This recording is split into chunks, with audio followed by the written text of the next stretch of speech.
Curse songs you should never listen to, part 2. Apparently this song was written by the devil himself.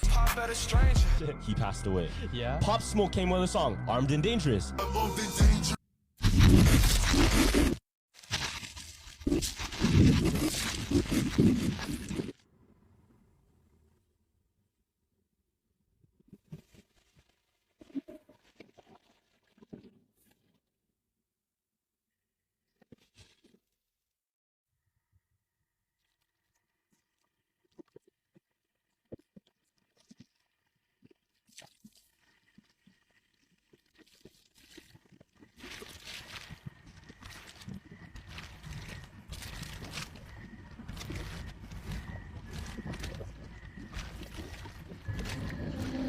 Lucifer is lonely.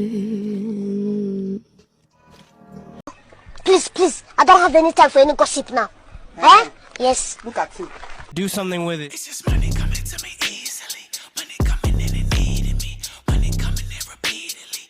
Money coming, it's just money coming. It's just money coming to me frequently. Money coming in to be with me. Money coming in secretly. Money coming, it's just money coming. It's just money coming to me easily. Money coming in and needing me. Money coming in repeatedly. Money coming, it's just money coming. It's just money coming to me frequently. Money coming in to be with me. Money coming in secretly. Money coming, it's just money coming. It's just money coming to me easily. Money coming in and needing me. Money coming in repeatedly.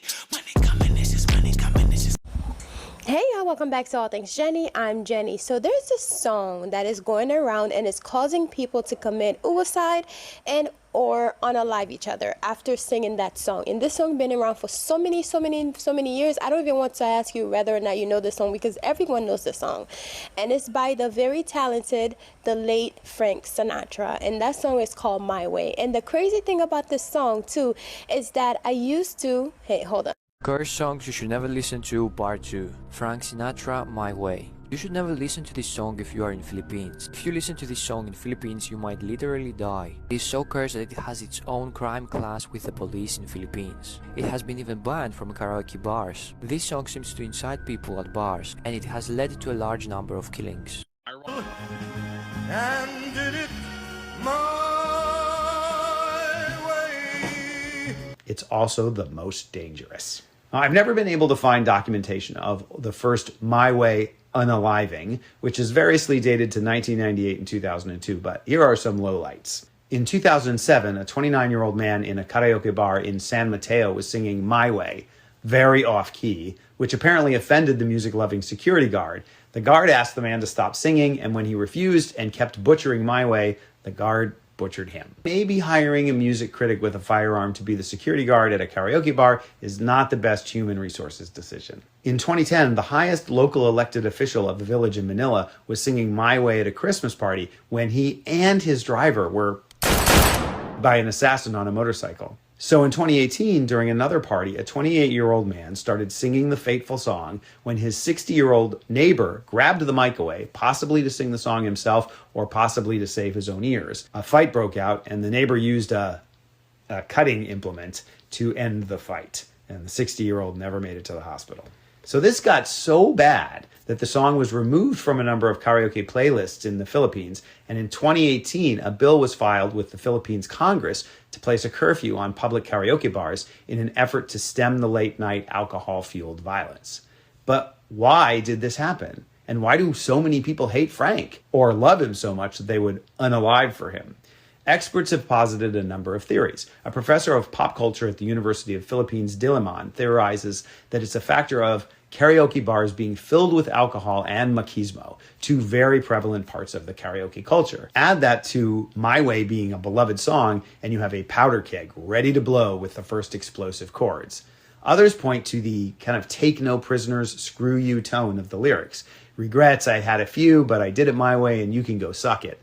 A tone which, by the way, Sinatra never liked. It's still a mystery, but in 2007 and 2008, two more people were ended in karaoke bars, one in Seattle and one in Thailand, one for singing Coldplay's Yellow and the other for singing John Denver's Take Me Home Country Roads on repeat until someone pressed those singers' stop buttons. Now, those incidents are kind of less of a mystery, at least to me. So what's the moral of this story? Next time you're at a karaoke bar, maybe you shouldn't do it your way.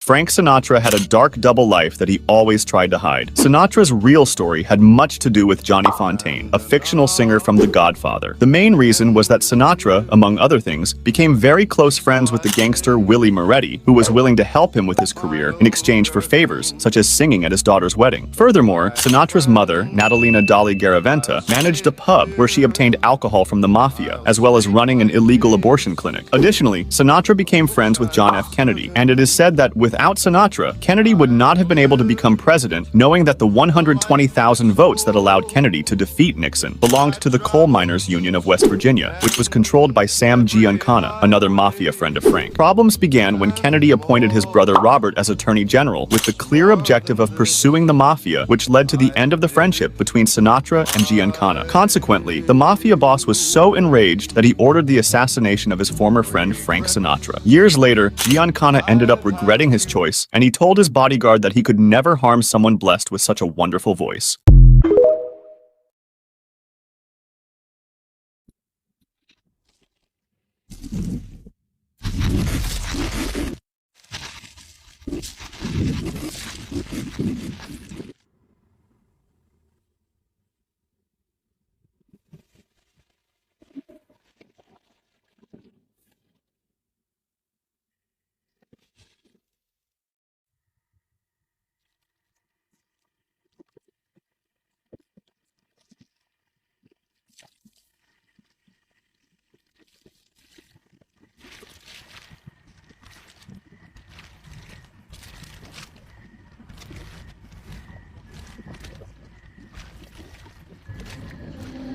Lucifer is lonely.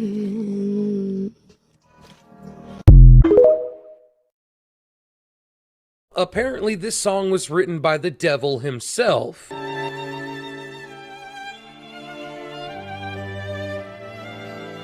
So one night in 1713, Italian composer Giuseppe Tortini had a dream in which he met Satan. And in this dream, Satan asked Giuseppe to teach him how to play the violin, which he did. Then Giuseppe handed the violin over to Satan just to see what he had learned. And when Satan started to play the violin, it absolutely blew Giuseppe's mind. And he would later go on to say, "So great was my astonishment in hearing a sonata so wonderful and so beautiful, played with such art and intelligence which I had never conceived in my boldest flights of fantasy. I felt enraptured, transported, enchanted. My breath failed me and I awoke." And as soon as Giuseppe woke up, he immediately started writing down the song that Satan had played in his dream to the best of his memory, and this song would later become the Devil's Trill Sonata. The Devil's Trill Sonata is a piece of music so difficult to play that violin prodigies still have a difficult time mastering it to this day. And the craziest part about all of this is Giuseppe Tortini made it no secret that he learned this song from Satan, and this was during a time that Giuseppe would have been tried for catastrophic heresy, but the song was so good that nobody made a big deal about it.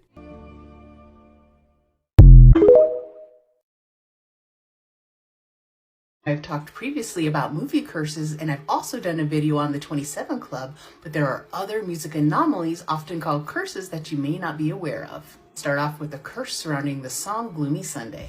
Hungarian pianist and composer Rajush Suresh wrote the infamous song Gloomy Sunday, which has been linked to a number of people who have taken their own lives, leading to it being banned in Hungary. This song was also covered by Billie Holiday and later banned in the US. Gloomy Sunday was also banned on the BBC in the UK until that any rapper that comes out with a song called Armed and Dangerous, they die. This World came out with a song, Armed and Dangerous. But he's still armed and dangerous. He a pop at a stranger. He passed away. Yeah. Pop Smoke came with a song, Armed and Dangerous. Armed and dangerous. Ain't no pocket. He passed away. King Von came out with a song, Armed and Dangerous. Red alert, armed and dangerous. I keep that clock on. He passed away. Now it gets deeper, it gets deeper. What? Listen, so Biggie, right? Biggie, he didn't have a song called Armed and Dangerous, but he had a song called Notorious Thugs, right? Okay. The first line in the song, Gavin, the first verse, he says, Armed and dangerous. Ain't too many can bang with us. Straight up, we no angel dust. Label us notorious. Armed and dangerous? That phrase, armed and dangerous, is deadly for all rappers, bro. No. This is the cursed song you should never listen to.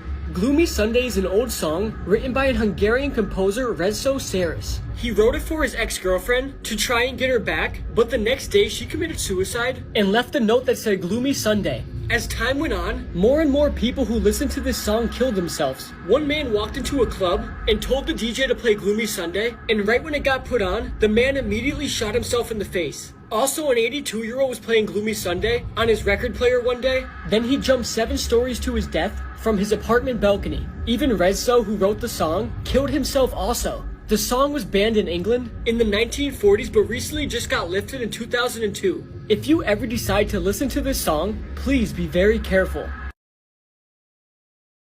I just want to rock. Body yada yada. You heard the song 1,000 times. This song is so demonic, y'all don't even understand. In an interview recently, bro literally said this song was hypnosis. It's in my brain. Do you know that? It's living rent free. I can't get it out. You did that. Yeah, it's hypnosis. But that's not even the worst part. Bro brought out a whole satanic belt at Rolling Loud. Yo, check this out, bro. This is what he was wearing at Rolling Loud, bro. Look at the symbol, bro. And don't you forget when he said y'all going to hell after listening to his music. I used to be a big Uzi fan, but bro, I cannot keep listening to this. Just look at it, bro. Just spread the message. Follow for more content.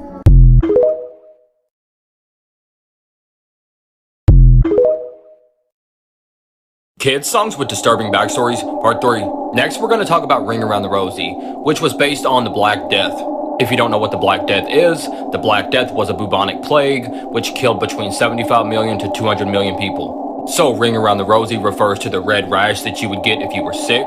Pocket Full of Posy was what was used to cover the smell of death. And then Ashes, Ashes, We All Fall Down refers to the cremated bodies of the dead and then their ashes falling. So yeah, pretty messed up. This is sus. Hi, I just want to rock.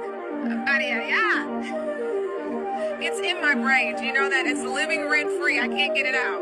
You did that. Yeah, it's hypnosis. You're so awesome and dope. I love your music. I love your artistry. I love your outfit. I love this hair. This is why it makes sense. But yeah, it's kind of scary.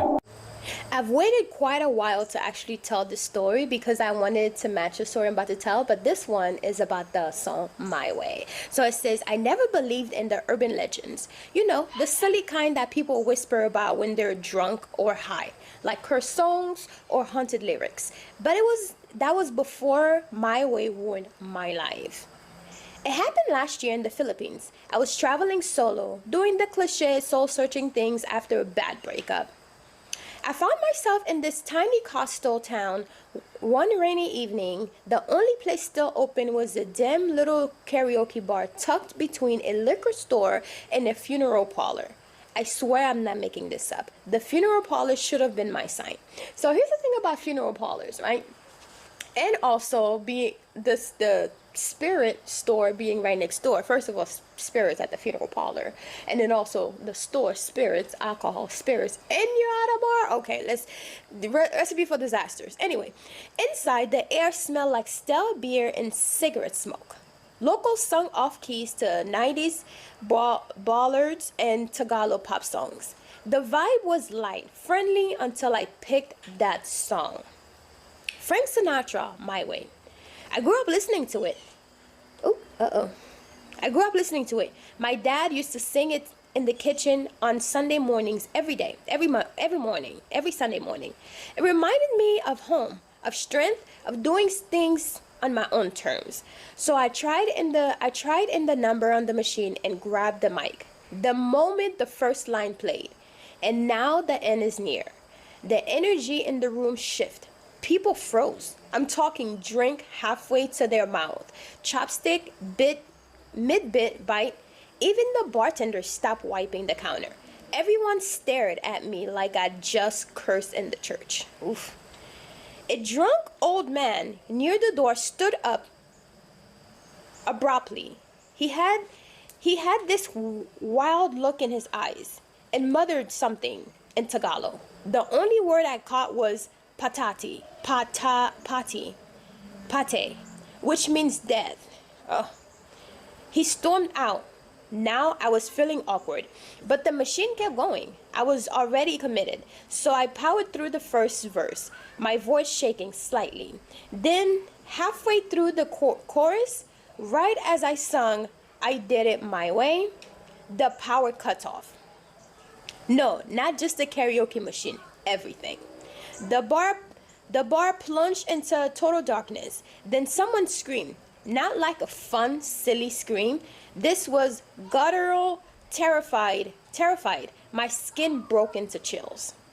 I turned around trying to see what happened, but my eyes hadn't adjusted. There were sounds, shuffling. Then something heavy thumped on the floor. When the light flicked back on, maybe 10 seconds later, I saw him. The same man who'd walked out was now laying by the doorway. His neck was twisted unnaturally, like it had been snapped. His eyes were wide open, staring at the ceiling, dead. I dropped the mic. The police came. The bartender swore. He warned me with his eyes not to sing the song. One of the cops, an older guy with a grave look, pulled me aside. He said, "You don't sing this song my way in karaoke here. Too many bad energy. Some say it's cursed. We've had fights, murders, and now this." I left town the next morning, packed up and canceled the rest of my trips. To this day, I can't even hear that song without feeling like something is watching me, like someone or something is waiting for me to sing it again. But I won't. Not ever, because I don't want to die. Doing it my way. Oof. Okay, that was kind of chilly. That was kind of interesting. I mean, girl, I hope you're okay now, but this song is definitely giving curse. Something in this song is curse. Maybe they have programmed this song to cause, bad things to happen to people. Hell, I don't know. I don't even want to sing the song now. I mean, don't even want to sing the song. Anyways, guys, let me know what you think about this story. Let me know, have you ever gone to a bar and experienced this before? Because that's crazy. Bye.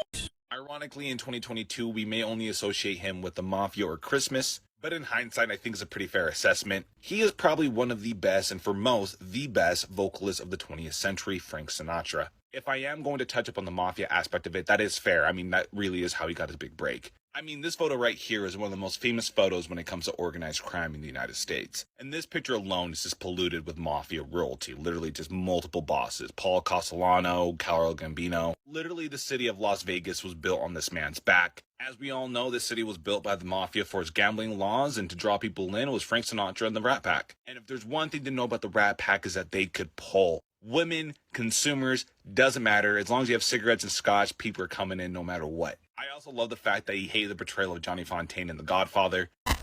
So the crazy thing about this song is that when I used to work in nursing home, I used to sing it with my patients all the time. And then another song that I used to sing also is the Bicycle Made for Two. I knew all these songs at one point. Of course, if I start singing them, the words will come to me. But I literally used to sit with older people and sing that song because I was the activity person at one point. But anyway, so apparently this song, and another thing about this song is when I used to date this one guy. There's a whole situation that happened with our situation, but yeah, so when we first started dating, we had right within a week of us dating, it was Valentine's Day. So he ended up picking me up from my job, taking me to his house, and then when I got there, this huge teddy bear that was literally the size of me, and he had all these things decorated, flowers all over the place. It was just right out of high school.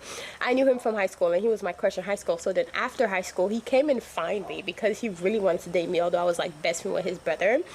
And then him and his brother had a little fallout over me and stuff, But anyways, Yeah, so he ended up buying like a big teddy bear, and he recorded himself singing the song and put it inside the teddy bear. And then when he picked me up to take me to his house to show me, you know, Valentine's Day, because I had to work, right? I bitch had to work. But anyway, so he took me to his house, and then he started singing the song. He got a mic and started singing the song, and then he told me that, oh, take the teddy bears for me so that I could listen to him sing the song when he's not around. I was like, oh, this is so cute, but I would have preferred, like, you know, you got me some money instead of a big old teddy bear that I'm never going to really use, because you know some people that have teddy bears like every year for Valentine's Day, especially when you're in high school, and then you have a huge collection of teddy bears. I'm just like, but the song was cute, so at least we didn't fight or do anything or unalive each other during that time, but we did got into quite a bit of fights. Anyways, I don't know if it was because of the song, but I have heard so many people things have happened to them after listening to the song or after singing that song during karaoke. And even in like certain places, they have banned this song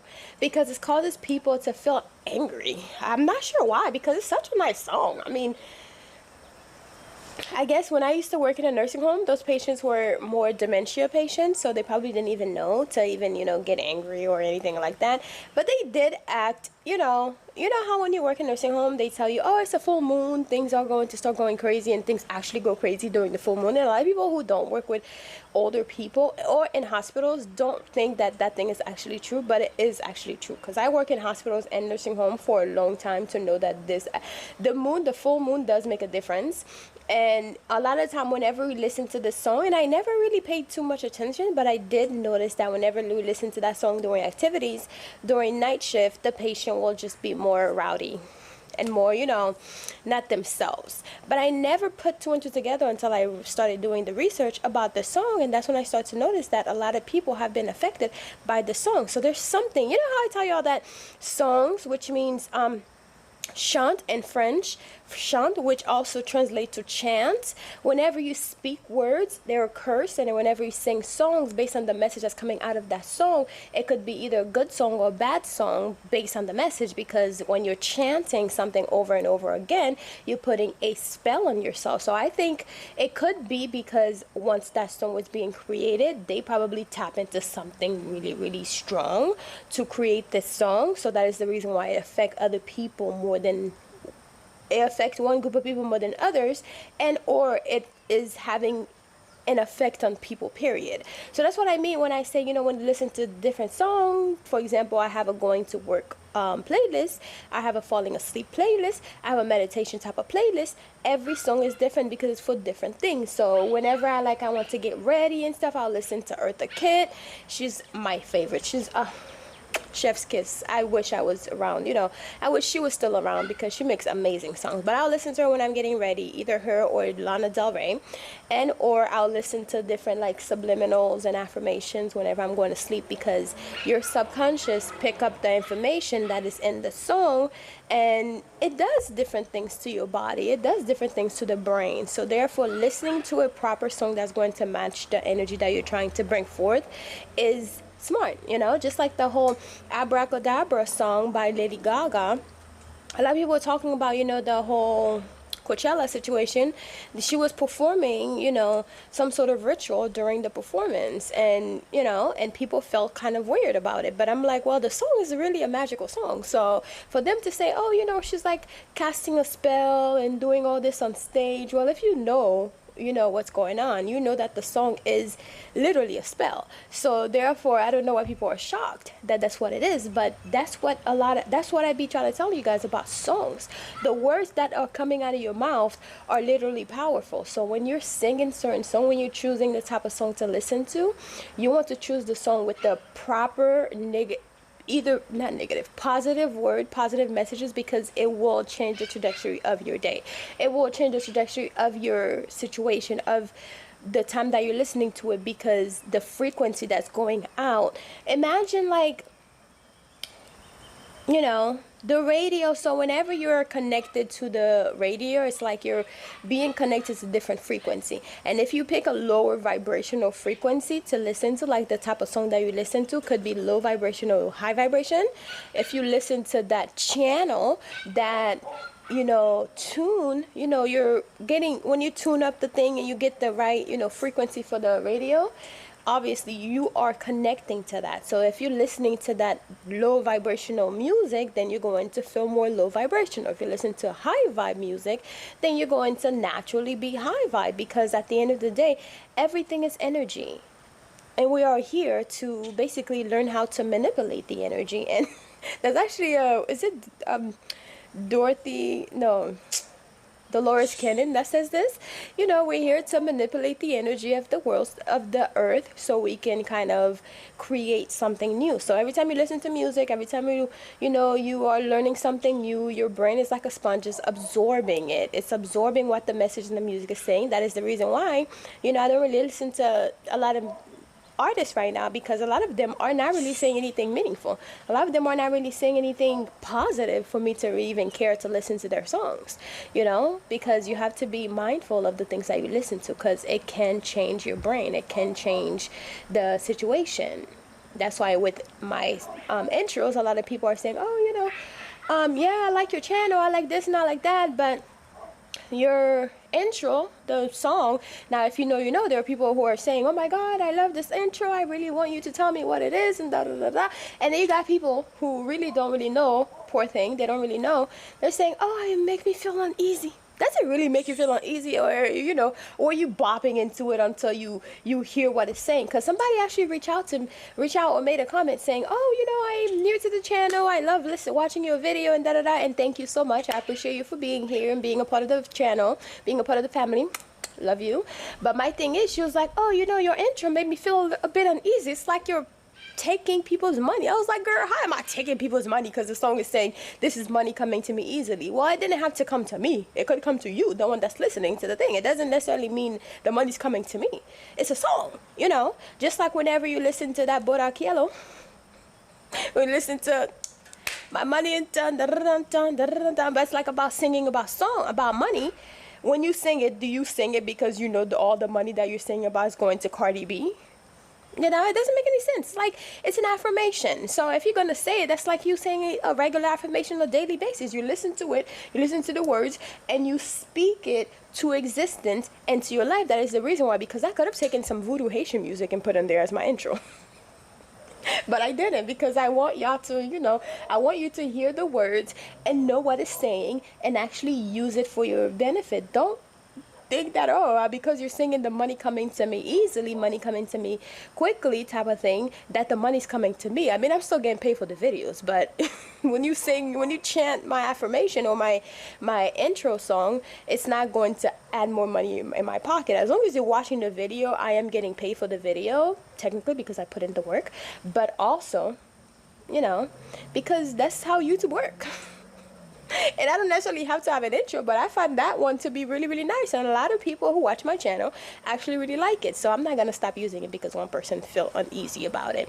If you do, just skip it. Because at the end of the day, I can't really talk about all these things anymore. Because you got people listening to like drill music, killing this person and that person, but you don't feel uneasy about it. You feel uneasy about some money song? Girl, please. Like I said, we're going to touch up some stuff on this book. So in this book is called Spell of Abundance, Love, Wealth, and Protection. So in this book, on the first page, actually, I have a glamour affirmation that you will basically say, you stand in front of the mirror and you stare at yourself and you admire yourself and you will say to yourself how beautiful you are. You'll basically seal this your beauty, like your glam, after you've done your makeup, or even stand in front of the mirror naked with nothing on, so you can really reaffirm yourself of your beauty, of your confidence and all that. This book is mainly for like self-confidence and self-elevation, calling the goddess in you, calling the divinity in you, calling the beauty in you, and also work with the moon, because the moon represents the woman, the mother, womb, water, all of this. So yeah, I have all the steps in here of all the spells that you need to do. It even has one to get rid of unwanted guests. It's pretty funny. To get rid of unwanted guests. And this book right here, right? So I'm gonna run down real quick of all the materials that you're going to need. You will need a brand new broom. It has to be brand new. And you'll need a piece of parchment paper, a black pen, a black trash bag, because we're going to get rid of this sucker, right? And of course your intentions. And also I have spells on here that you can say. I have daily affirmations. And also I have spells on here that you can do every single day to work with the energy of the planets of the day, and also the archangels that work with the day. So anyways, there's so many spells. There's a 7-day manifestation spell with archangels. And let's see. A 30-day money spell with bay leaves and the Fihu sign, which is a money sign. It's like an F with that extra part. Anyways, the symbol is there, and I even show you like what you need to do, what the sigil look like, all that. And the keys to enhance your spell. So there are different things on here on how to enhance your spell and basically grow your finance, grow your love, self-love, self-admiration, chance to say to yourself to give you that extra energy to go about your day. And also it's tips to enhance your spell. Oh, I already said this. And morning coffee abundance prosperity spell. You guys remember I just shared a video about morning coffee and how important it is when it comes to hoodoo, and how you can basically use your first cup of coffee in the morning to manifest a better life or a better day, or to bring forth money to you. So don't let, you know, you're already doing these things anyway, so you might as well just incorporate something a little bit extra to basically boost your thing. And here's a to influence your boss spell. So this one, I'm sure people who are actually working are going to love this. It's to influence your boss and attract favors towards you at work. Because look, in this economy, we're all working and we need some boost at work, and we also sometimes need to be tied to our job, so therefore you don't get fired. You know what I mean?